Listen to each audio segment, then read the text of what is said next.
YouTube, man, what it is, what it ain't. It's your boy, Sofa Sense Tay, and welcome back to another episode of Sofa Sundays, where we express our individuality through the vice of fragrance, because like the soul, every fragrance can be unique.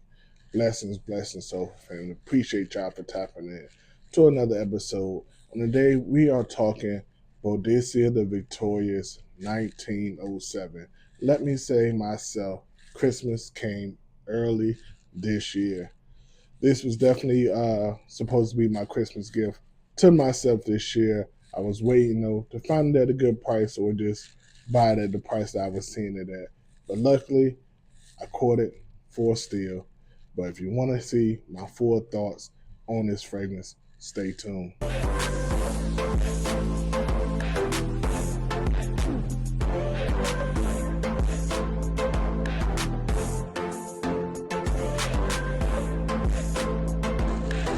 All right, so family, welcome back. And as I said, today I'm giving y'all my full thoughts on the infamous 1907.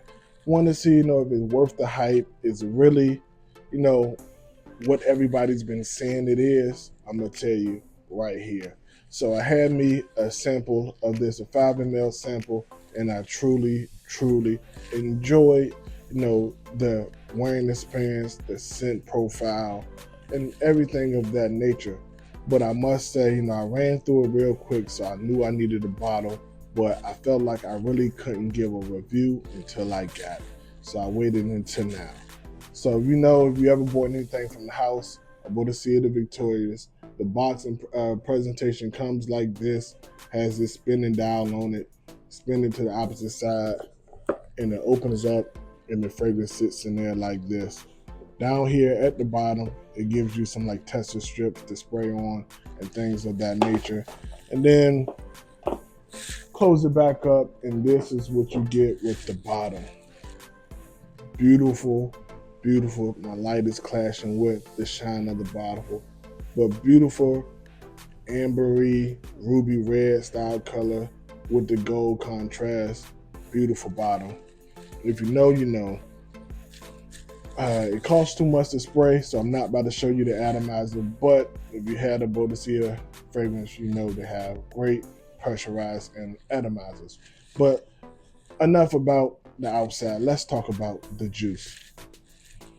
Again, had to smell it again. Man, this is simply amazing. We're not going to sit here and compare, this to the other fragrances they try to compare it to, the Gods of Fire, the Lemonadas, and things of that nature, because honestly, this blows it out the water. So we're going to talk about this juice as a whole for itself. And what you get here, yes, you see I keep smelling because it's already one of my favorite fragrances in my collection, easily. But what you get with this juice, you get in the opening this warm, this not warm, but a spicy candied lemon with some very like cashmeran florals in the mid, and it dries down to this sweet, ambery, but still spicy base with a little bit of resins to give it a little bit of uniqueness and body. The note combination in here is simply amazing. And me personally, I didn't think how the base notes were set up that it would work, but Jesus Christ, yes, I said it. This fragrance, 1907, is simply beautiful.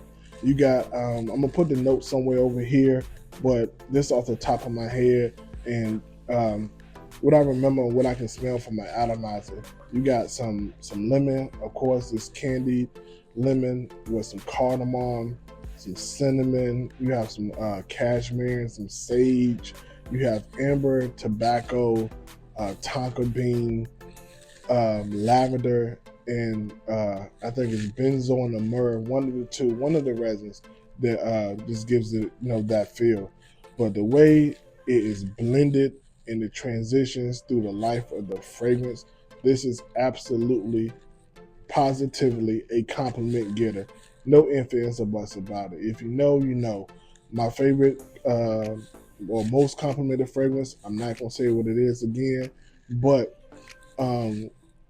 it's gonna have a run for its money. Every time I done wore this since I had the bottle 3, 4 times, and every time I've gotten a complimented unsolicited, and simply it's just one of those unique but also mass appealing fragrances that people are just gonna love. It isn't overpowering, but it still gives you a nice and beautiful sillage and scent bubble. You get every bit about 4 feet of projection. I get every bit of 8 hours longevity, and as well as I don't go nose blind to it. Some DNAs I simply just go nose blind to it. I can't smell it, but other people can.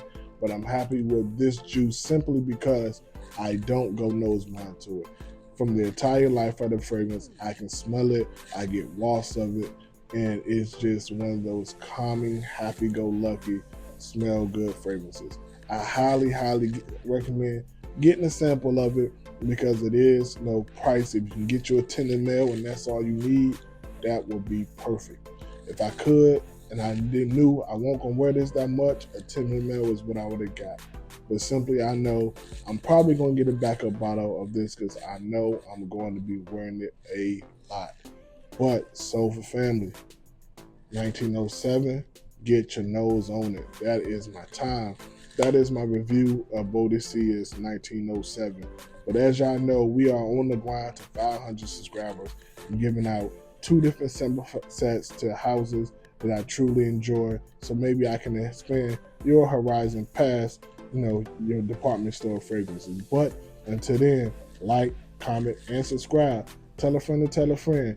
Hit the notification bell so you don't miss an episode. But till then, peace and love. Blessings.